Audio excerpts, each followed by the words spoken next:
Story 51. Paul's Principle. Words we know. Woman,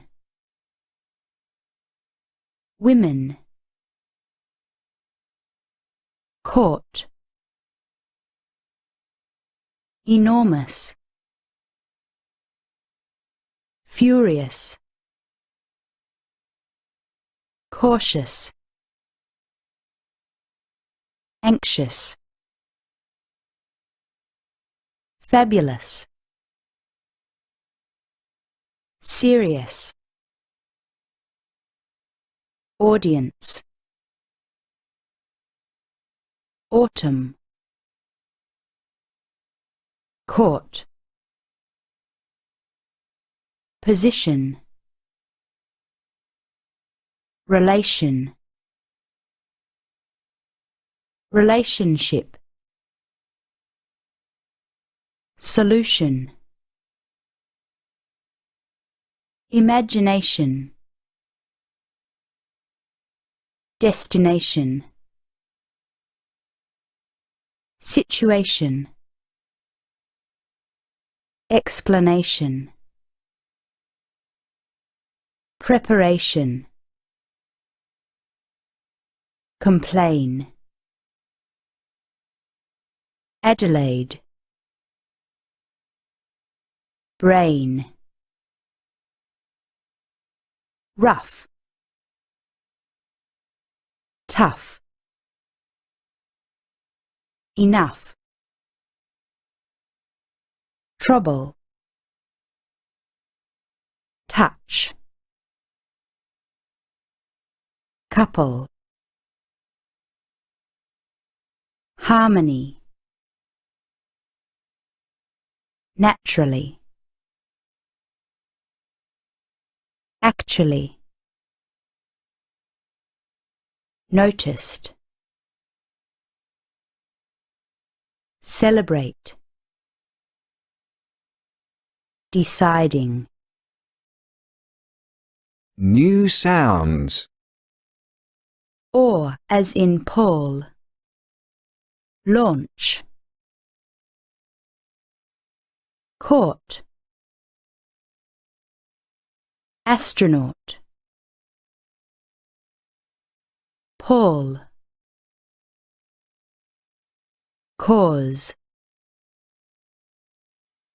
pause, source, hold, audience, taught, author, daughter, cautious, taunts, fraud, laundry, August, audience. Find some words in the story with the or sound. Special words. Company, particularly, young, cautious, opportunity, suspicious, ghastly, behavior, harmony, enormous, anxious, desperate.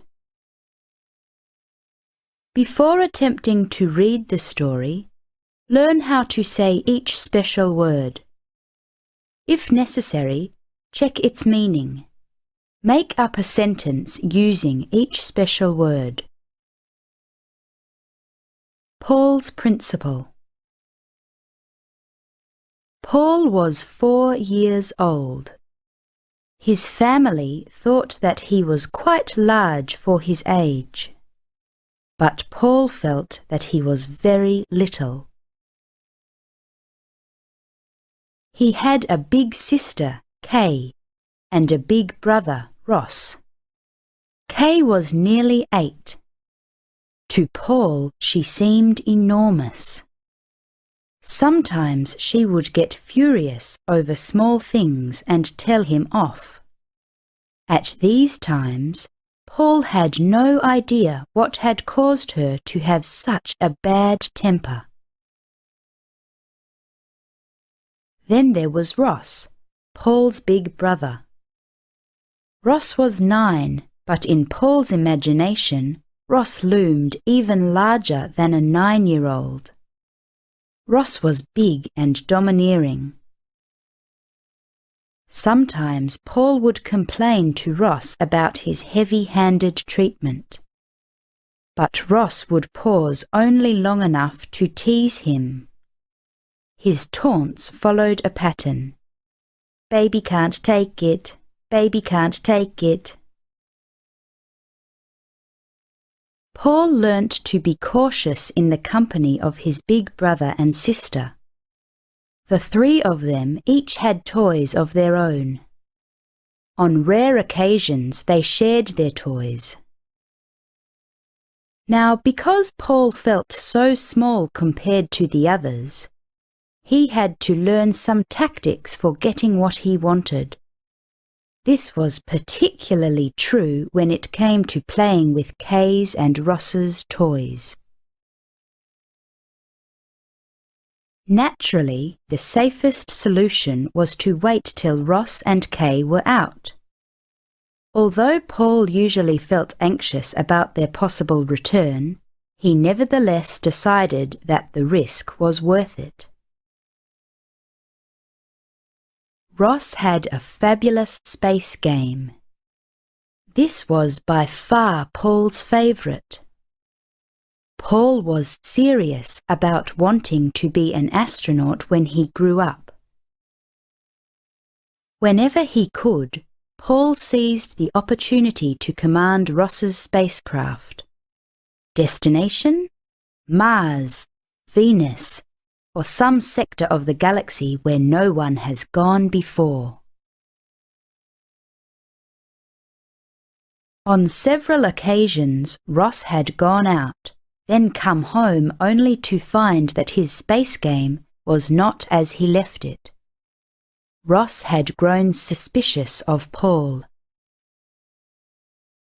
One ghastly day, Paul was caught in the act by a furious Ross. Ross had gone out. Paul had begun the launch. 10, 9, 8, 7, 6. Then Ross returned without explanation.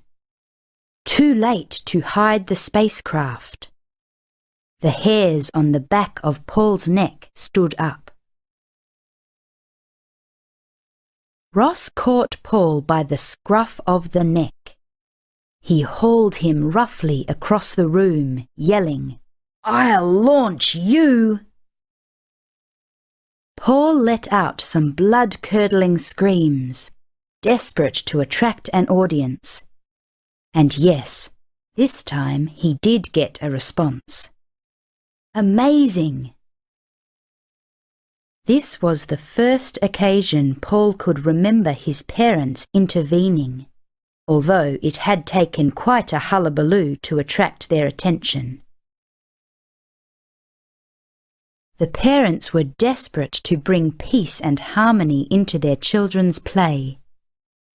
As a result, they made a rule of household behaviour.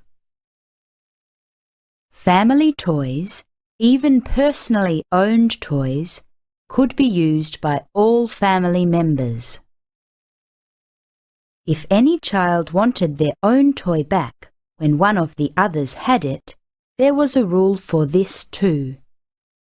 They had to say, "I want my toy, so give it back to me when you are finished." They were not allowed to snatch a toy from someone just because the toy was theirs. Paul thought this was great. The parents had made a new rule which would let them all have much more fun. It didn't take long, however, for Paul to be disappointed. He soon discovered that people could still be mean without breaking the rules. And Kay and Ross were often mean to Paul. Sometimes, when Paul was playing happily with a toy, they would grab it as soon as he put it down, pretending that they thought he'd finished with it. Usually they did not actually want the toy, but just wanted to upset Paul. When he cautiously requested, "Please give it back," they said, "You weren't playing with it, so you can't have it now until we're finished." They would then take a long time to finish with it. This taught Paul that even good rules could be used by people in a mean way to cause upset. He tried to think of a rule or an idea that would make people really look after each other. Paul made up his mind that if he should ever have sons or daughters of his own, he would have a rule that they treat each other kindly, right down to the youngest and smallest, and right up to the oldest.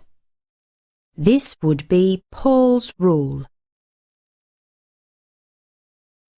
Paul's rule didn't say exactly what people would have to do on every occasion. His children would have to work out for themselves how to be kind in each situation. This was no ordinary rule. This was a principle, Paul's principle. Paul did go on to have children.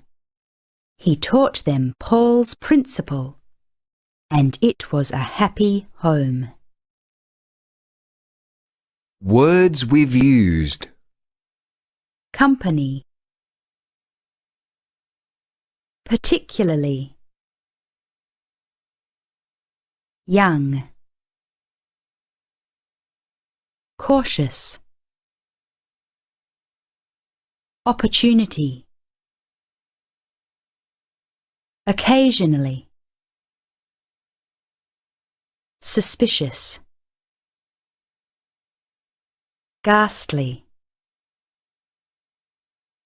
Behavior. Harmony. Enormous. Anxious. Desperate. Launch.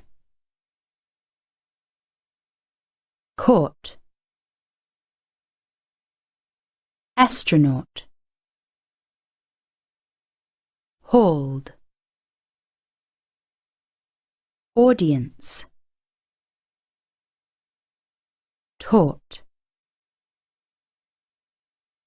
Daughter. Cautious. Imagination. Some new words. Precaution. Naughty. Harmonious. Exhausted. Applause. Autumn. August. Automatic. Overhaul. Suspicion. Read aloud. English expressions. Word. Phrase. Sentence. Cause. Cause for concern. The rust on the boat is cause for concern. Taught. Well taught. This opera singer has been well taught. Audience. Appreciative audience. The great poet had an appreciative audience. Particularly. Particularly fluent. She is particularly fluent in English.